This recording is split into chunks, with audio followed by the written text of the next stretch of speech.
Friends ఈ video మీకు నచ్చితే లైక్ చేయండి, షేర్ చేయండి, సబ్స్క్రైబ్ చేసుకోండి.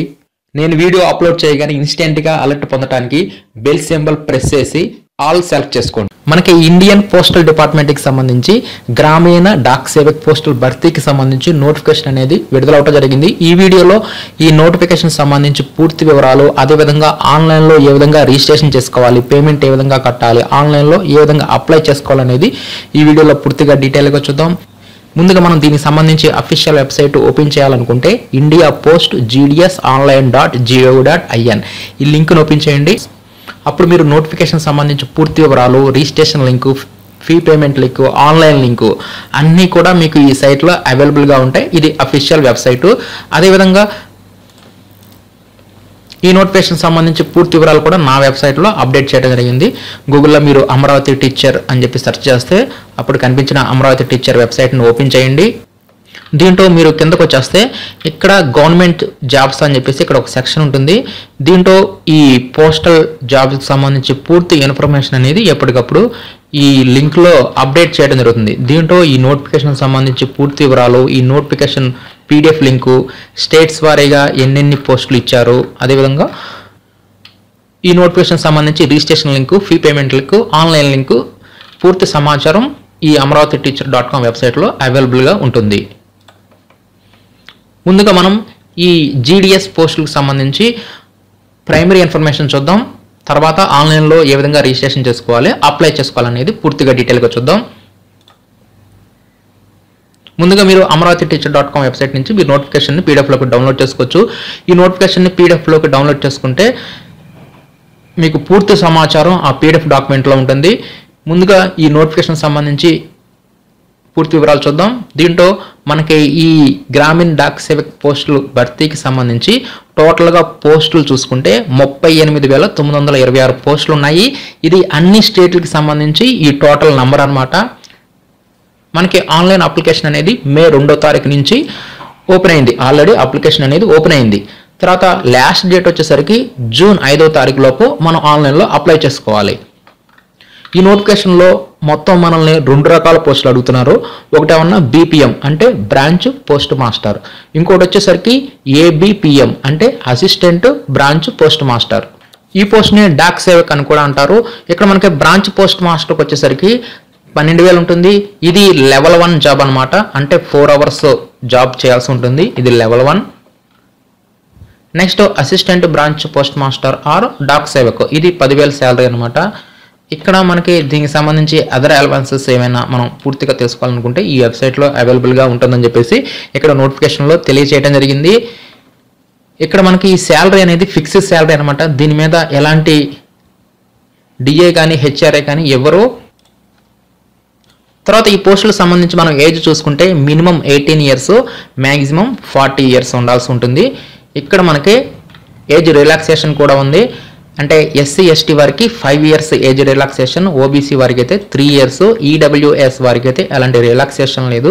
అదేవిధంగా పర్సన్ విత్ డిజేబిలిటీ వీరికి వచ్చేసరికి 10 years, person with disabilities plus OBC వీరికి 13 years, person with disabilities plus SC ST వీరికి 15 years ఏజ్ రిలాక్సేషన్ అనేది ఈ విధంగా ఉంది. నెక్స్ట్ ఈ పోస్టులకు సంబంధించి మనం ఎడ్యుకేషనల్ క్వాలిఫికేషన్స్ చూసుకుంటే ఓన్లీ 10వ తరగతి విద్యార్హత ఉంటే సరిపోతుంది. ఇంకా ఎక్కువ విద్యార్హత ఉన్నా కూడా ఉపయోగం లేదు. ఓన్లీ 10th class మెరిట్ ఆధారంగా 10th classలో వచ్చిన మార్క్స్ ఆధారంగానే ఈ జాబ్ ఇవ్వటం జరుగుతుంది.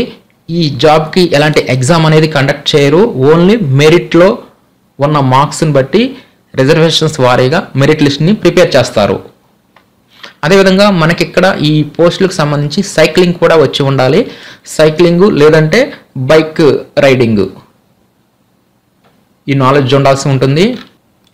ఈ పోస్టులకు మనం ఆన్లైన్లో అప్లై చేసేటప్పుడు అప్లికేషన్ ఫీ అడుగుతుంది. అంటే అందరికీ ఉండదన్నమాట. మహిళలకు ఎలాంటి అప్లికేషన్ ఫీ అనేది లేదు, ఫ్రీగా అప్లై చేయవచ్చు. అదేవిధంగా SC ST PWD person with disabilities వీరికి కూడా ఎలాంటి ఫీ అనేది లేదు. ఇక్కడ ఎస్సీ ఎస్టీ అంటే వారు మహిళలు అవ్వచ్చు, లేదంటే జెంట్స్ అవ్వచ్చు. ఎస్సీ ఎస్టీ అందరికీ, అదేవిధంగా పీడబ్ల్యూడి క్యాండిడేట్స్ అందరికీ ఎలాంటి ఫీ అనేది లేదు. ఇంకా రిమైనింగ్ అంటే ఓసీ వారు, అదేవిధంగా ఓబీసీ వారు వీరు మాత్రం కంపల్సరీగా 100 రూపీస్ అప్లికేషన్ ఫీ అనేది ఆన్లైన్లో పే చేయాల్సి ఉంటుంది. ఇప్పుడు ఏ విధంగా ఆన్లైన్లో అప్లై చేసుకోవాలనేది ఇప్పుడు చూద్దాం. ఆన్లైన్లో అప్లై చేసుకోవడానికి ఈ లింక్స్ అన్ని కూడా amravati.com ఇక్కడ మీకు ఇవ్వడం జరుగుతుంది. అదేవిధంగా అఫీషియల్ వెబ్సైట్ అయిన indiapost.gdsonline.gov.in సైట్లోకి వచ్చైనా సరే మీరు అప్లై చేసుకోవచ్చు. అప్లై చేసుకోవడానికి ఇక్కడ ముందు 3 స్టేజెస్ ఉంటాయి. స్టేజ్ 1 వచ్చేసరికి రిజిస్ట్రేషన్, తర్వాత ఫీ పేమెంట్. ఇక్కడ ఫీ పేమెంట్ అనేది మహిళలకు లేదు, SC ST PWD వారికి లేదు. వారు ఫీ పేమెంట్ అనేది స్కిప్ చేయవచ్చు, డైరెక్ట్గా వారు స్టేజ్ 3లోకి వెళ్ళవచ్చు. అదే మిగతా వారైతే ముందు రిజిస్ట్రేషన్ చేసుకోవాలి, తర్వాత ఫీ పేమెంట్ చేయాలి, తర్వాత ఆన్లైన్లో అప్లై చేసుకోవాలి. ముందుగా ఈ స్టేజ్ 1 అనేది అందరికీ కాబట్టి ముందుగా రిజిస్ట్రేషన్ చేసుకోవాలి. ఏ విధంగా రిజిస్ట్రేషన్ చేసుకోవాలని చూద్దాం. ముందుగా మనం ఏం చేయాలంటే ఈ రిజిస్ట్రేషన్ లింక్ మీద క్లిక్ చేయాల్సి ఉంటుంది. అదేవిధంగా ఇక్కడ నోటిఫికేషన్స్ లైవ్ సర్కిల్స్ అని చెప్పేసి ఇక్కడ మొత్తం 23 రకాల స్టేట్స్ ఇక్కడ ఇచ్చారు. అంటే ఇక్కడ మొత్తం పోస్టులు వచ్చేసరికి మనకి 38,926 అన్నాం కదా. దీంట్లో ఆంధ్రప్రదేశ్కి వచ్చేసరికి 1716 పోస్టులు ఉంటాయి. తెలంగాణ స్టేట్ వారికి వచ్చేసరికి 1226 పోస్టులు. ఇక్కడ ఆ ఏపీకి సంబంధించి 1716 ఎక్కడెక్కడ ఉన్నాయనేది మనం తెలుసుకోవాలనుకోండి. మీరు ఈ సైట్ ఓపెన్ చేసిన తర్వాత ఆంధ్రప్రదేశ్ మీద క్లిక్ చేయండి. క్లిక్ చేయగానే నెక్స్ట్ ఈ విధంగా మనకు ఓపెన్ అవుతుంది. అంటే మనకి డివిజన్స్ వారీగా ఎన్ని పోస్టులు ఉన్నాయనేది చెక్ చేసుకోవచ్చు. నెక్స్ట్ అమలాపురం, గూడూరు ఇలా మనం మౌస్ కర్సర్ని అక్కడ తీసుకెళ్తే క్యాస్ట్ల వారీగా యూఆర్ అంటే అన్రిజర్వ్డ్ అంటే ఓసీ వారు అనమాట, వారికి 22 ఉన్నాయి. ఓబీసీ వచ్చేసరికి 10, ఎస్సీ వారికి 8, ఎస్టీ వారికి 2, ఎకనామిక్ ఈడబ్ల్యూఎస్ వారికి 7 ఇలా మనకి రిజర్వేషన్స్ వారీగా మనం చెక్ చేసుకోవచ్చు. మరలా మీరు ఈ ఊరి పేరు మీద క్లిక్ చేశారనుకోండి, అప్పుడు క్లారిటీగా ఆ డివిజన్కి సంబంధించి ఎక్కడ అడ్రస్తో సహా మనకి పూర్తి వివరాలు అనేవి ఇక్కడ మనకి కనిపిస్తాయి. ముందుగా మనం రిజిస్ట్రేషన్ చేసుకోవడానికి ఇక్కడ స్టేజ్ 1లో ఉన్న ఈ రిజిస్ట్రేషన్ మీద క్లిక్ చేయాలి. ఈ రిజిస్ట్రేషన్ మీద క్లిక్ చేయగానే మనకి ఈ విధంగా ఓపెన్ అవుతుంది. దీంట్లో ముందుగా ఏం చేయాలంటే మన యొక్క ప్రైమరీ ఇన్ఫర్మేషన్ ఇవ్వాల్సి ఉంటుంది. అవేంటంటే మన యొక్క మొబైల్ నెంబర్ ఇవ్వాలి. ఇక్కడ మొబైల్కి OTP రావడం జరుగుతుంది కాబట్టి కంపల్సరీగా వర్కింగ్లో ఉన్న మొబైల్ నెంబర్ ఇవ్వండి. అదేవిధంగా ఈమెయిల్ ID కూడా వర్కింగ్లో ఉన్నదే ఇవ్వండి. వీటిల్లో స్టార్ మార్క్లో ఉన్నవి కంపల్సరీగా మనం ఆన్లైన్లో ఫిల్ చేయాలి. నెక్స్ట్ అప్లికెంట్ నేమ్, ఇది 10th క్లాస్ సర్టిఫికేట్లో ఉన్నట్లుగానే యాజ్ ఇట్ ఈజ్గా ఇక్కడ అప్లికెంట్ నేమ్ని రాయాల్సి ఉంటుంది. Next father name or mother name రెండింటిలో ఏదైనా ఇవ్వచ్చు, అది కూడా 10th క్లాస్ సర్టిఫికేట్ ప్రకారమే ఇవ్వాల్సి ఉంటుంది. Next date of birth, gender, తర్వాత కమ్యూనిటీ అంటే కమ్యూనిటీకి వచ్చేసరికి యూఆర్ అన్రిజర్వ్డ్ అంటే ఓసీ వారు అనమాట. కొంతమందికి ఈడబ్ల్యూఎస్ సర్టిఫికేట్ ఉందనుకోండి, వారు యూఆర్ ఈడబ్ల్యూఎస్ని సెలెక్ట్ చేయండి. ఇంకా ఓబీసీ వారికి ఇది, ఎస్సీ వారికి ఇది, ఎస్టీ వారికి ఇది. Next circle in which 10th class passed, మనం 10th క్లాస్ ఏ స్టేట్లో అయితే పాస్ అయ్యామో ఆ సర్కిల్ని ఇక్కడ మనం సెలెక్ట్ చేసుకోవాలి. ఇయర్ ఆఫ్ పాసింగ్, ఇక్కడ మనం ఇయర్ ఆఫ్ పాసింగ్ని మనం కరెక్ట్గా ఇక్కడ సెలెక్ట్ చేయాలి. ఎందుకంటే కొన్ని సంవత్సరాల్లో మార్క్స్ ఉంటున్నాయి, కొన్ని సంవత్సరాల్లో గ్రేడ్స్ ఉంటున్నాయి. కాబట్టి ఇక్కడ మనం ఇచ్చే ఇయర్ని బట్టి ఆన్లైన్ అప్లికేషన్లో ఆ మార్క్స్ అడుగుతుంది. మనం ఇచ్చిన ఇయర్లో గ్రేడ్స్ ఉన్నాయి అనుకోండి, అప్పుడు గ్రేడ్స్ అడుగుతుంది. అది ఈ సైట్లోనే ఆటోమేటిక్గా మనకి వచ్చేస్తుంది. కాబట్టి మనం సర్టిఫికేట్ని దగ్గర ఉంచుకొని ఇయర్ ఆఫ్ పాసింగ్ని కరెక్ట్గా చూసుకొని ఇక్కడ ఇయర్ ఆఫ్ పాసింగ్ని ఇవ్వాల్సి ఉంటుంది. ఇక్కడ మనం మొబైల్ నెంబర్ ఇచ్చిన తర్వాత వ్యాలిడేట్ మొబైల్ నెంబర్ మీద క్లిక్ చేయాలి. అప్పుడు మనం ఇచ్చిన ఆ మొబైల్ నెంబర్కి ఒక OTP వస్తుంది. అప్పుడు ఇక్కడ ఇచ్చిన ఈ టెక్స్ట్ బాక్స్లో ఆ OTPని ఇచ్చి సబ్మిట్ OTP మీద క్లిక్ చేయాలి. అదేవిధంగా ఈమెయిల్ ID ఇచ్చిన తర్వాత కూడా వ్యాలిడేట్ ఈమెయిల్ మీద క్లిక్ చేయాలి. అప్పుడు దానికి కూడా ఒక OTP వస్తుంది. ఈ విధంగా మొబైల్ నెంబర్, ఈమెయిల్ అనేది ముందుగానే వెరిఫికేషన్ చేయడం జరుగుతుంది. ID కూడా వ్యాలిడేషన్, OTPs అన్ని సబ్మిట్ అయిపోయిన తర్వాత మనం ఫైనల్లో సబ్మిట్ మీద క్లిక్ చేయాలి. అలా సబ్మిట్ మీద క్లిక్ చేసిన తర్వాత ఈ విధంగా first stage of registration is completed, please continue filling the details for registration అని చెప్పేసి ఓకే అని ఈ విధంగా రావడం జరుగుతుంది. నెక్స్ట్ మరలా మనం ఓకే మీద క్లిక్ చేయాలి. అలా క్లిక్ చేసిన తర్వాత ఇంకా మనల్ని అడిషనల్గా ఇంకొంత ఇన్ఫర్మేషన్ అడుగుతుంది. అవేంటంటే Aadhaar number, are you person with disability, అదేవిధంగా డిజేబిలిటీ అయితే ఎస్ అని ఇచ్చామనుకోండి, ఇక్కడ టైప్ ఆఫ్ డిజేబిలిటీ అడుగుతుంది. కేటగిరీ ఏ, ఆ కేటగిరీ ఏలో ఏంటి అనేది కూడా మనకి కింద తెలుస్తుంది. అదే కేటగిరీ బి పెట్టామనుకోండి, ఆ కేటగిరీ బి దేంటి అసలు ఏమిటి అనేది ఇక్కడ మనకు తెలుస్తుంది. ఈ విధంగా మీరు కేటగిరీని సెలెక్ట్ చేసుకోండి.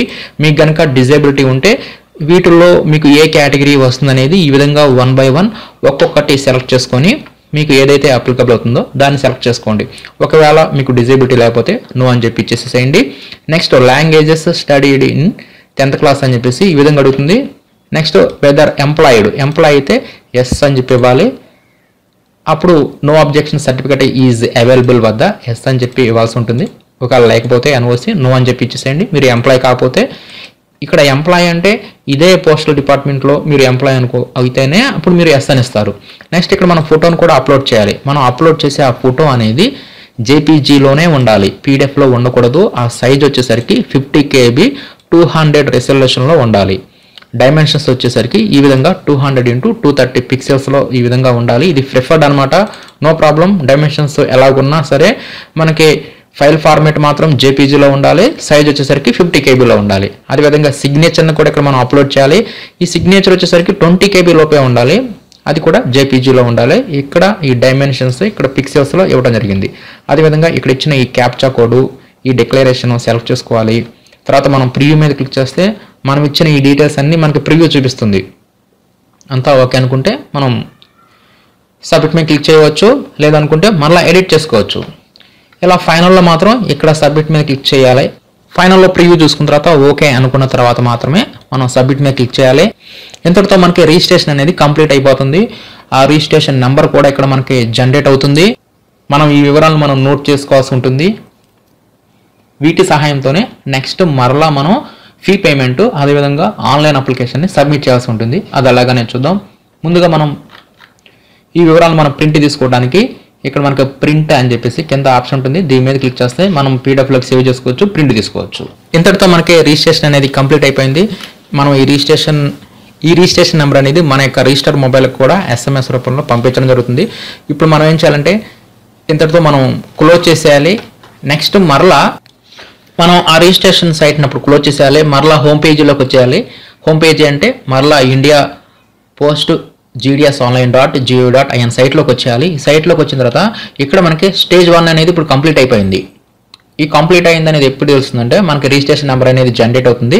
అదేవిధంగా మన యొక్క మొబైల్ కూడా ఆ రిజిస్ట్రేషన్ నెంబర్ అనేది పంపించడం జరుగుతుంది. అప్పుడు మాత్రమే స్టేజ్ 1 అనేది కంప్లీట్ అవుతుంది.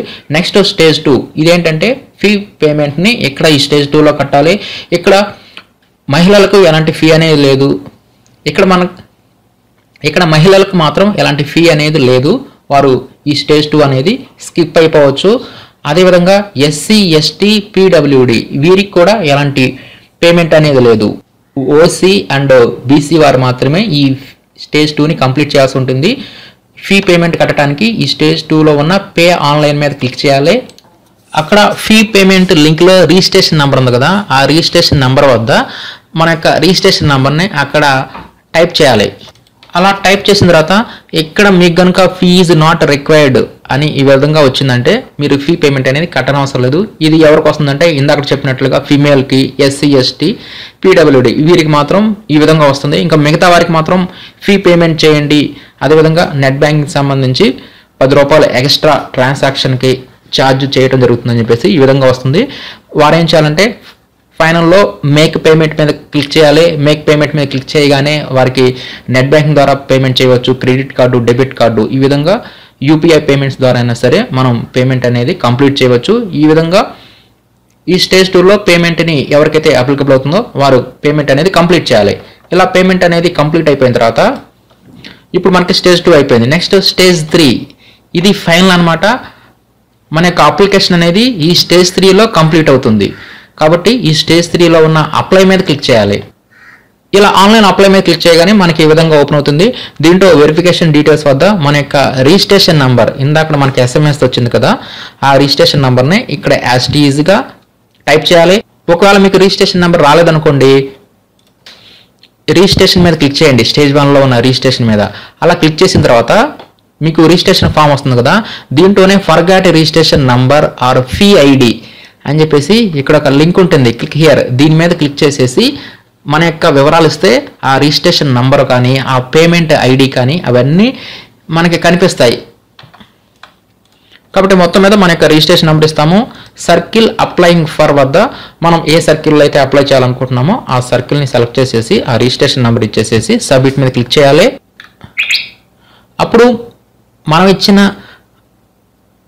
రిజిస్ట్రేషన్ టైంలో మనం ఇచ్చిన మొబైల్కి ఓటీపీ వస్తుంది. ఆ ఓటీపీని ఎంటర్ ఓటీపీ వద్ద ఇచ్చేసేసి ఇక్కడ ఇచ్చిన ఈ టెక్స్ట్ వెరిఫికేషన్ కోడ్ని యాజ్ ఇట్ ఈజ్గా నెంబర్స్ క్యాపిటల్ లెటర్స్ అలాగే ఇచ్చేసేసి నెక్స్ట్ మీద క్లిక్ చేయాలి.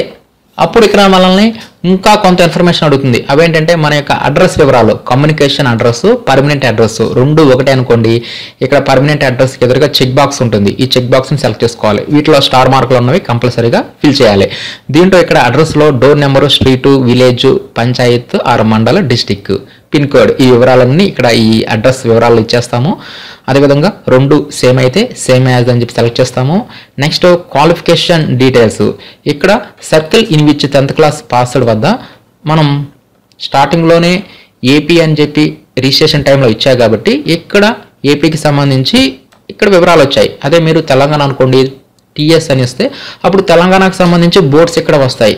కాబట్టి మనం రిజిస్ట్రేషన్ టైంలో ఇచ్చే వివరాలు అనేవి కరెక్ట్గా ఇవ్వాల్సి ఉంటుంది. ఇక్కడ సెలెక్ట్ బోర్డు వద్ద ఇక్కడ మనం జాగ్రత్తగా సెలెక్ట్ చేసుకోవాల్సి ఉంటుంది. దీంట్లో ఓపెన్ స్కూల్లో చదివిన వారు కూడా ఈ పోస్టులకు అప్లై చేసుకోవచ్చు. నెక్స్ట్ ఇక్కడ మనం ఏం చేయాలంటే మన యొక్క సర్టిఫికేట్ని దగ్గర ఉంచుకొని మనం ఏ సంవత్సరం అయితే పాస్ అయ్యామో ఆ ఇయర్ని ఐడెంటిఫై చేయాలి. ఇక్కడ ఇయర్స్ వారీగా ఇక్కడ మనం బోర్డుని సెలెక్ట్ చేసుకోవాల్సి ఉంటుంది. ఇక్కడ ఈ విధంగా ఎందుకు ఇచ్చారంటే మనకి స్టార్టింగ్లో అయితే మార్క్స్ ఉండేవి, తర్వాత గ్రేడ్స్ ఇచ్చారు. ఈ విధంగా సర్టిఫికేట్లో మార్క్స్ గ్రేడ్స్ రెండు ఉన్నాయి కాబట్టి ఇక్కడ ఈ జాబ్ అనేది మెరిట్ ఆధారంగా అంటే మార్క్స్ ఆధారంగా ఇస్తారు. కాబట్టి గ్రేడ్స్ ఉన్నవారు కూడా ఆ వివరాలు కరెక్ట్గా ఇవ్వాలి. కాబట్టి ఇక్కడ మనం ఈ బోర్డుని కరెక్ట్గా సెలెక్ట్ చేసుకోవాలి. అంటే 2011 వరకు అందరి సర్టిఫికేట్లో మార్క్సే ఉన్నాయి కాబట్టి ఇక్కడ 2011 లోపు ఎస్ఎస్సి చదివిన వారంతా అప్ టు 2011 అని చెప్పేసి మార్క్స్ని సెలెక్ట్ చేసుకోండి. తర్వాత వారు అంటే 2012 నుంచి 2016 వరకు ఇది సెలెక్ట్ చేసుకోండి గ్రేడ్స్ అని. 2017 తర్వాత నుంచి మాత్రం ఫ్రమ్ 2017 ఆన్వర్డ్స్ ఇది సెలెక్ట్ చేసుకోండి. ఇంకా డిజేబిలిటీ వారు ఉంటారు కదా, హ్యాండిక్యాప్డ్ వారు, వారికి వీటిల్లో ఏది అప్లికబుల్ అయితే అది వారు సెలెక్ట్ చేసుకోవాల్సి ఉంటుంది. ఓపెన్ స్కూల్ వారికి సంబంధించి కూడా వారికి ఏదైతే అప్లికబుల్ అయిందో వారు ఈ ఆప్షన్స్లో సెలెక్ట్ చేసుకోవాల్సి ఉంటుంది. కాబట్టి ఖచ్చితంగా కరెక్ట్గా మన ఎస్ఎస్సి సర్టిఫికేట్లో ఉన్న ఇయర్, మార్క్స్, గ్రేడ్ వీటిని ఐడెంటిఫై చేసి వీటిల్లో కరెక్ట్గా మనం ఆప్షన్ని సెలెక్ట్ చేసుకోవాలి. దీనిని బట్టే మనకి మార్క్స్ అయితే మార్క్స్ అడుగుతుంది, గ్రేడ్స్ ఇచ్చామనుకోండి గ్రేడ్ వివరాలు అడుగుతుంది, దానిని మార్క్స్లోకి కన్వర్ట్ చేయాల్సి ఉంటుంది. ఇప్పుడు నేను అప్లై చేసే ఈ అభ్యర్థికి సంబంధించి 2011 మార్క్స్ ఉన్నాయి కాబట్టి నేను ఇది సెలెక్ట్ చేసుకున్నాను. సెలెక్ట్ రిజల్ట్ టైప్ వద్ద మార్క్సే, అప్పుడు మార్క్స్ ఉన్నాయి కాబట్టి మార్క్సే అడిగింది. అలా కాకుండా ఈ అభ్యర్థి కనుక 17 తర్వాత చదివారు అనుకోండి, అప్పుడు నేను ఇది సెలెక్ట్ చేసుకున్నాను అనుకోండి, అప్పుడు రిజల్ట్ టైప్ వద్ద గ్రేడ్స్, పాయింట్స్ రెండు అడుగుతుంది. ఇక్కడ గ్రేడ్స్ వచ్చేసరికి A1 A2 B1 B2 C1 C2 ఇవి ఉంటాయి కదా, ఇవి గ్రేడ్స్. పాయింట్స్ వచ్చేసరికి 8.2 9.2 10 పాయింట్స్ ఉన్నాయి కదా, ఇవి పాయింట్స్. ఈ విధంగా మీరు కరెక్ట్గా ఇయర్ని సెలెక్ట్ చేసుకుంటే మీ సర్టిఫికేట్లో ఏముండయి అనేది కరెక్ట్గా ఇక్కడ చూపిస్తుంది. మార్క్స్ అయితే మార్క్స్ చూపిస్తుంది, గ్రేడ్స్ అయితే గ్రేడ్స్ చూపిస్తుంది. సపోజ్ 2017 అనుకోండి, ఈ విధంగా రెండు చూపిస్తుంది, గ్రేడ్స్, పాయింట్స్. నెక్స్ట్ మీరు పాయింట్స్ని సెలెక్ట్ చేసుకున్నారనుకోండి, అప్పుడు మీకు సబ్జెక్ట్స్ వారీగా ఇక్కడ మీరు పాయింట్స్ని సెలెక్ట్ చేసుకోవాలి. అంటే ఇక్కడ మనకి థర్డ్ లాంగ్వేజ్ వచ్చేసరికి ఇంగ్లీషు. నెక్స్ట్ ఫస్ట్ లాంగ్వేజ్ ఏంటి, తెలుగు అవుతుంది. నెక్స్ట్ మ్యాథ్స్ అందరికీ కామన్గా ఉంటుంది. నెక్స్ట్ సెకండ్ లాంగ్వేజ్ వచ్చేసరికి హిందీ అవుతుంది. అంటే కొంతమంది ఫస్ట్ లాంగ్వేజ్ హిందీ చదివారనుకోండి, ఫస్ట్ లాంగ్వేజ్ హిందీ పెట్టుకోండి. ఇలా ఫస్ట్ లాంగ్వేజ్, సెకండ్ లాంగ్వేజ్ ఈ రెండింటిని మాత్రమే అందరూ సెలెక్ట్ చేసుకోవాలి. ఇంకా remaining subjects English, maths, general science, social ఇవి అందరికీ కామన్ కాబట్టి ఇలా కామన్గా ఉంటుంది. ఇక్కడ పాయింట్స్ వద్ద మీ యొక్క సర్టిఫికేట్లో ఎన్ని పాయింట్స్ ఉన్నాయి అనేది ఇక్కడ మీరు కరెక్ట్గా ఇచ్చేసేయండి. మీకు ఎన్ని పాయింట్స్ వచ్చాయి అనేది ఇక్కడ ఇచ్చేసేయండి. నేను ఎగ్జాంపుల్ కొరకు ఇలా నేను సెలెక్ట్ చేస్తున్నాను. కాబట్టి ఈ విధంగా పాయింట్స్ ఉన్నవారు ఈ విధంగా సెలెక్ట్ చేసుకోవాలి. అలా కాకుండా మీకు గ్రేడ్స్ ఉన్నాయి అనుకోండి, గ్రేడ్స్ని సెలెక్ట్ చేసుకోండి. అప్పుడు దీంట్లో కూడా ఈ ఫస్ట్ లాంగ్వేజ్ ఏంటనేది సెలెక్ట్ చేస్తారు, అదేవిధంగా సెకండ్ లాంగ్వేజ్ని సెలెక్ట్ చేసుకుంటారు. ఇంకా మీకు ఏ గ్రేడ్ వచ్చింది, A1 A2 B1 B2 C1 C2 D1 D2 ఈ గ్రేడ్, ఈ విధంగా మీరు గ్రేడ్స్ని సెలెక్ట్ చేసుకుంటారు. అలా కాదు మీకు మార్క్స్ ఉంది అనుకోండి, అప్ టు 2011 అనుకోండి, మార్క్స్ సెలెక్ట్ చేసుకోండి. అప్పుడు రిజల్ట్ అయిపోద్దా ఓన్లీ మార్క్సే ఉంటుంది. అప్పుడు మార్క్స్ మాత్రమే ఇక్కడ మీరు ఇవ్వాల్సి ఉంటుంది. ఇక్కడ మీరు ఫస్ట్ లాంగ్వేజ్ ఇవి మాత్రం కంపల్సరీగా సెలెక్ట్ చేసుకోవాలి, సెకండ్ లాంగ్వేజ్ సెలెక్ట్ చేసుకోవాలి. ఈ విధంగా కంపల్సరీగా మీ యొక్క సర్టిఫికేట్లో ఉన్న డేట్ అంటే ఇయర్, మార్క్స్, గ్రేడ్, పాయింట్స్ వీటిని ఐడెంటిఫై చేసి ఇక్కడ ఈ వివరాలను కరెక్ట్గా ఇవ్వాలి. దీని ప్రకారమే మెరిట్ లిస్ట్ అనేది జనరేట్ అవుతుంది కాబట్టి ఇదే చాలా ఇంపార్టెంట్ అనమాట. ఇక్కడ మార్క్స్ ఇచ్చాయి కాబట్టి ఇక్కడ మీకు సబ్జెక్ట్స్ వారీగా ఎన్ని మార్క్స్ వచ్చాయి అనేది ఇవి ఇచ్చేసేసి అడ్రస్ వివరాలు ఇచ్చేసేసి సేవ్ అండ్ కంటిన్యూ మీద క్లిక్ చేయాల్సి ఉంటుంది. ఇక్కడ గమనించాల్సింది ఏంటంటే CGPA స్కోర్ అనేది మన యొక్క సర్టిఫికెట్లో మన యొక్క బోర్డు వారు ఇస్తేనే ఇక్కడ CGPA స్కోర్ని ఇక్కడ ఇవ్వాలి. మిగతా వారు బ్లాంక్గా వదిలేసేయండి. వారు సబ్జెక్ట్స్ వారీగా ఎన్ని మార్క్స్, ఎన్ని గ్రేడ్స్, ఎన్ని పాయింట్స్ ఇస్తేనే సరిపోతుంది. ఫైనల్లో సేవ్ అండ్ కంటిన్యూ మీద క్లిక్ చేయగానే ఈ విధంగా నెక్స్ట్ వస్తుంది. సెలెక్ట్ డివిజన్ అప్లయింగ్ ఫర్ అని చెప్పేసి కింద మనల్ని డివిజన్ అడుగుతుంది. ఇక్కడ మనం ఏ డివిజన్లో అయితే అప్లై చేయాలనుకుంటున్నామో ఆ డివిజన్ ఇక్కడ మనం సెలెక్ట్ చేసుకోవాలి. ముందుగానే మీకు స్టార్టింగ్లోనే హోమ్ పేజీలోనే ఇక్కడ డివిజన్స్ ఉంటాయి. ఇక్కడ డివిజన్స్ ముందుగానే మీరు చెక్ చేసుకోండి. ఏ డివిజన్లో ఎన్ని పోస్టులు ఉన్నాయి అనేది కూడా దాని మీదకి కర్సర్ తీసుకెళ్తే వస్తుంది. అదేవిధంగా మీకు అమరావతి టీచర్ వెబ్సైట్లోనే మీకు నోటిఫికేషన్లోనే మీకు వేకెన్సీస్ వివరాలు ఉంటాయి. కింద లింక్ ఉంటుంది, దాంట్లో మీరు డివిజన్స్ వారీగా చెక్ చేసుకోవచ్చు. ఈ విధంగా మీరు ఇక్కడ డివిజన్ సెలెక్ట్ చేసుకోవాలి. ఇలా డివిజన్ సెలెక్ట్ చేసుకోగానే ఆ డివిజన్లో ఉన్న పోస్టుల వివరాలు ఇక్కడ మీకు కనిపిస్తాయి. ఇప్పుడు సపోజ్ నేను గుంటూరు సెలెక్ట్ చేశాను కాబట్టి గుంటూరు డివిజన్ కనిపించినాయి. అదే అమలాపురం సెలెక్ట్ చేశాను అనుకోండి, అమలాపురం డివిజన్లో ఎన్ని పోస్టులు అయితే ఉన్నాయి, అది ఏ పోస్ట్ అనేది కూడా ఇక్కడ మనకు కనిపిస్తుంది. 10,000 రూపాయల శాలరీకి సంబంధించిందా, 12,000 రూపాయలకు సంబంధించిందా. అదేవిధంగా ఇక్కడ మనం అప్లై చేసిన మన యొక్క కేటగిరీని బట్టి ఇక్కడ మనకి వేకెన్సీస్ చూపిస్తాయి. ఇక్కడ అప్లై చేసిన అభ్యర్థి OBC కాబట్టి OBC పోస్టులు చూపిస్తుంది. అదేవిధంగా అన్రిజర్వ్డ్ అంటే OC వారి యొక్క పోస్టుల వివరాలు కూడా చూపిస్తుంది. ఇక్కడ OC వారి యొక్క పోస్టులకు సంబంధించి అందరూ అప్లై చేసుకోవచ్చు. ఎందుకంటే ఇది అన్రిజర్వ్డ్ కాబట్టి అందరూ అప్లై చేసుకోవచ్చు, సెలెక్ట్ చేసుకోవచ్చు. అదేవిధంగా SC, ST, OBC ఇవి మాత్రం వారికి ఏ రిజర్వేషన్ అయితే అప్లికబుల్ అవుతుందో వారికి మాత్రమే ఇక్కడ కనిపిస్తాయి. నో ప్రాబ్లం అనమాట. మొత్తం మీద మీరు డివిజన్ సెలెక్ట్ చేసుకోండి. ఆ డివిజన్లో మీకు ఏ పోస్ట్ కనిపిస్తే ఆ పోస్టులన్నీ మీకు చెందినవని అర్థం. ఇక్కడ మీకు 10 కనిపించినాయి అనుకోవద్దు. ఇక్కడ కింద మరలా నెంబర్లు ఉంటుంది 2, 3 అని, ఇవి కూడా చూసుకోండి. దీన్ని బట్టి మనకి టోటల్గా ఎన్ని పోస్టులు ఉన్నాయి ఆ డివిజన్లో అనేది కింద మనకి చూపిస్తుంది. ఒకవేళ మనం ఈ డివిజన్లో ఉన్న పోస్టులు అన్నింటినీ ఒకేసారి డౌన్లోడ్ చేసుకొని చూసుకుందాం అనుకోండి, ఇక్కడ క్లిక్ హియర్ ఉంటుంది. ఈ క్లిక్ హియర్ టు డౌన్లోడ్ మీద క్లిక్ చేస్తే ఆ వేకెన్సీస్ వివరాలన్నీ కూడా ఎక్సెల్లోకి డౌన్లోడ్ చేసుకోవచ్చు. ఈ విధంగా మీకు డౌన్లోడ్ ఆప్షన్ కూడా ఉంటుంది. ఇలా డౌన్లోడ్ చేసుకున్న తర్వాత అయినా మీరు అప్లై చేసుకోవచ్చు. మనకి రిజిస్ట్రేషన్ పేమెంట్ కంప్లీట్ అయితే ఈ పోస్ట్ ప్రిఫరెన్స్ ఇవన్నీ మనం ఈ తర్వాత అయినా సరే మనం రిజిస్ట్రేషన్ తర్వాత అయినా సరే ఆన్లైన్ అప్లికేషన్ క్లోజ్ అయ్యేలోపు మనం ఎప్పుడైనా అప్లై చేసుకోవచ్చు, నో ప్రాబ్లం.